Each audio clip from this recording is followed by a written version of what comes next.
All right, so welcome back. It's time for us to take a look at something different. The Heritage Caravan, of course, you know Heritage Caravan is zipping around the country. Now, after Heritage Caravan, we're going to be talking the art of braiding, the Adonko way, yes. So that conversation will be happening shortly after we bring you the highlights from day 5 of the Heritage Caravan. Rose Nunya, which will be taking us through how to, the whole art of braiding the Adonko way. Before we get to that, let's take a look at what happened on day 5.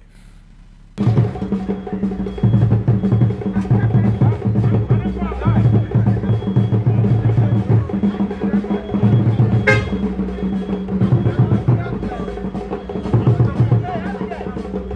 the Heritage Caravan just arrived in Sunyani in the Bono region of Ghana.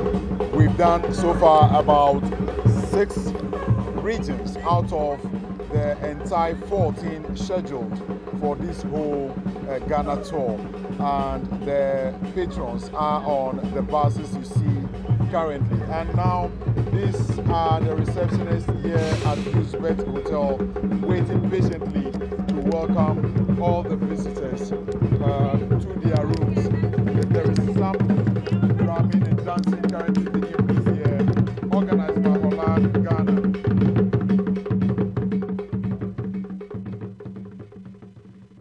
It is day 5 on Citi FMC TV's Heritage Caravan, and we took off from Tamale this morning, and we've done about 3 hours, and our next stop is the Mole National Park, the biggest game reserve in Ghana, located within the Savannah region.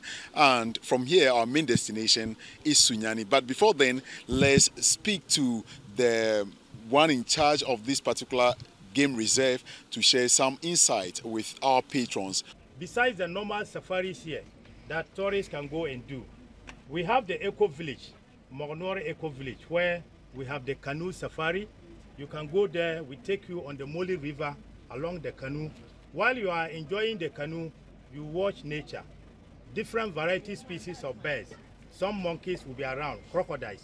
So this is some of the likelihood animals that you might be seeing. Too much noise in the field is not allowed, because our interest is to see nature and to enjoy nature.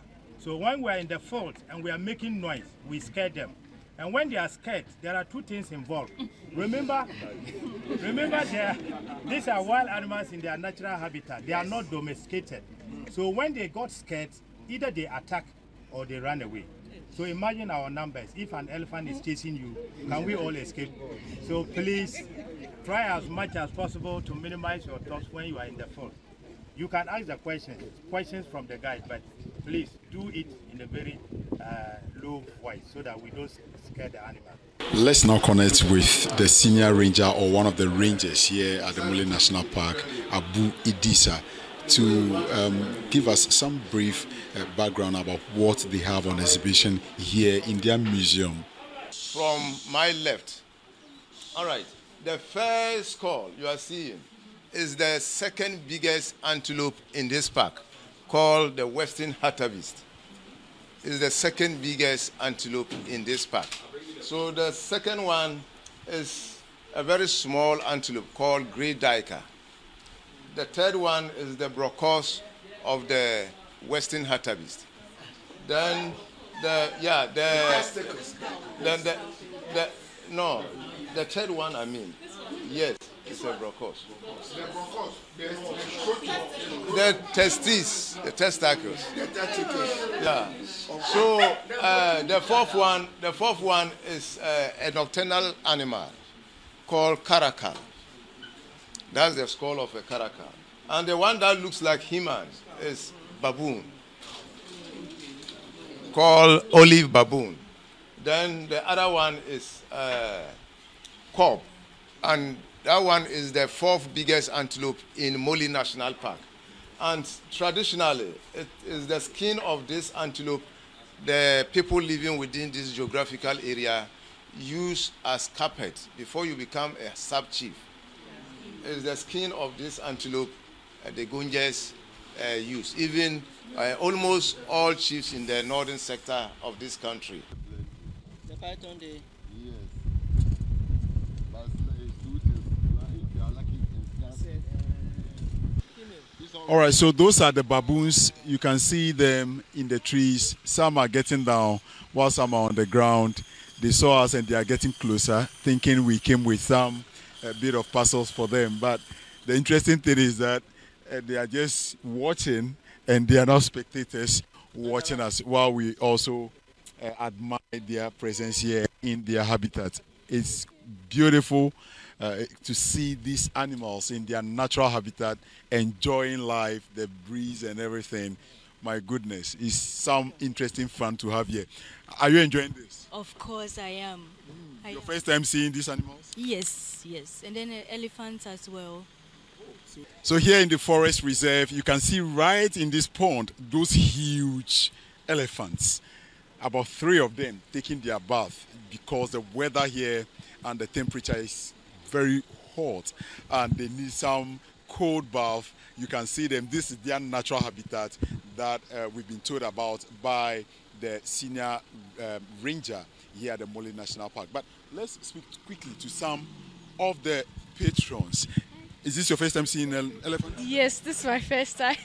It's actually very interesting, but I really wanted them to come out so that I could see their full height and weight, because I've heard so much about elephants. So I think they're the proper kings and queens of the jungle, not the lions. Those are too small.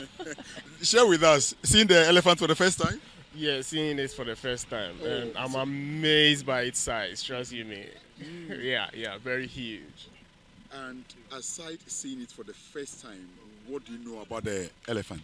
Well, I know that elephants are they do territorial defense.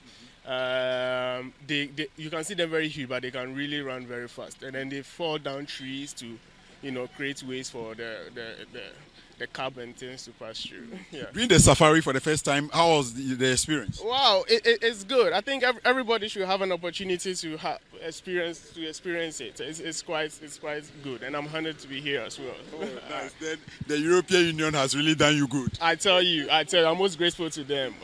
His Excellency Ikat Razali, very grateful to you. All right. So we are now about to leave the park or the game reserve where we've been able to see the elephant live. And my first time also seeing it physically as huge as it is. So my name is Fred, we're reporting from the Mole National Park for Citi News.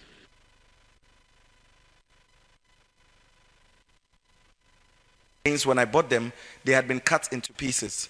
So we had to work with the scrap dealers in order to weld these trains back together again. So what does it mean to buy an object that is somehow related to the history of extraction? Because the British only built the railway mainly to extract gold and others from the Gold Coast. But now, what do we do with these objects? How do we transform? We take the memory of these objects to certain spaces where maybe kids in Tamale or even adults in my father's generation who would have walked all the way from here to the south to work in the mines or farms, the cocoa would have gone in the trains and gone all the way. The people that came after them, how do they connect back into these histories and all that?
So there you have it. So much fun on the trip there and enjoying the Mole National Park. Now, there's a couple of things that I would like to see us do as a nation as far as our experience of wildlife is concerned. First of all, we need to have more parks, okay, more active parks.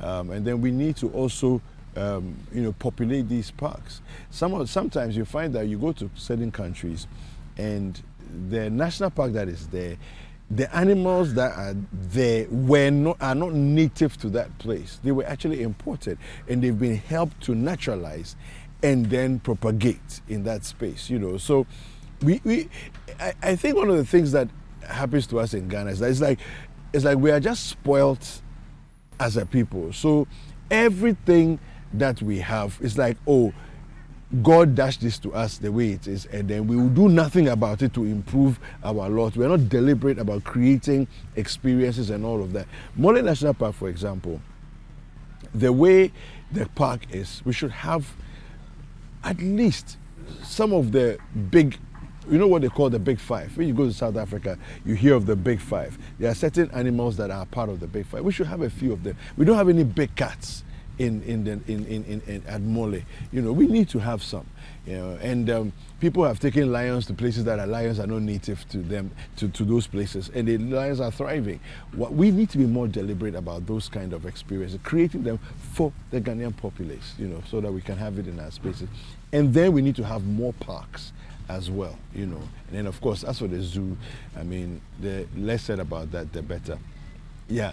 All right. So thank you very much. We're going to take a quick break again, and then we'll find out what's happening on the art of braiding.